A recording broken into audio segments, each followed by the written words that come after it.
बातमी अकोल्यातून अकोल्यातल्या जिल्हा रुग्णालयातील एक व्हिडिओ हा समोर आला होता।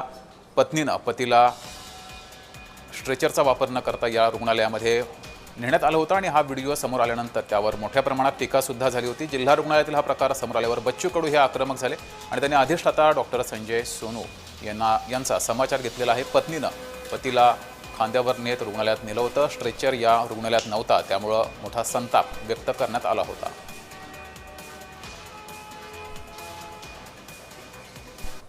दर महिन्याला आढावा घेतला पाहिजे, कोणतं बंद आहे, का आहे ते, का बंद आहे, का दुरुस्त होत नाही।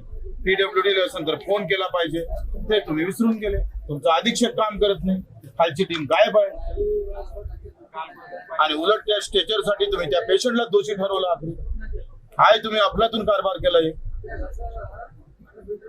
अशी सिस्टीम आहे। फोन केला तुम्ही आणि आरोपी केला दुसऱ्या लिस्ट आलेला। अधिक माहिती घेऊया, आपल्या प्रतिनिधी वर्षा मोरे आपल्या सोबत जोडलेले आहेत। वर्षा, हा रुग्णालयातील संतापजनक प्रकार समोर आल्यानंतर यावर प्रशासनाने आता नेमकी काय कारवाई करायला सुरुवात केली आहे?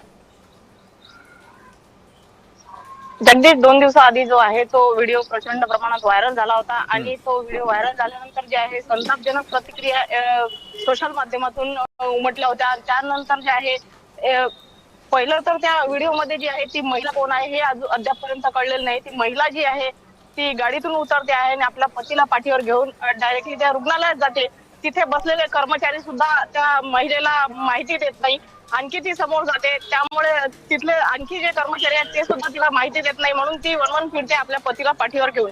त्याच्यानंतर जे आहे हा व्हिडिओ जास्त प्रमाणात व्हायरल झाल्यामुळे जे आहे प्रत्येक जण त्याच्यावरती जे आहे संताप व्यक्त करत आहे। बच्चू कडू असो किंवा नितीन देशमुख असो, त्यांनी सुद्धा जिल्हा सामान्य रुग्णालयात जाऊन डीन यांची भेट घेतली, अधिष्ठाता यांना चांगलंच धारेवर धरलं आणि या जे बैठक झाली आहे जिल्हा सामान्य रुग्णालयामध्ये, त्यामध्ये सदर तरुणी जी आहे ती बनाव करते आहे असा त्यांनी दावा केला आहे।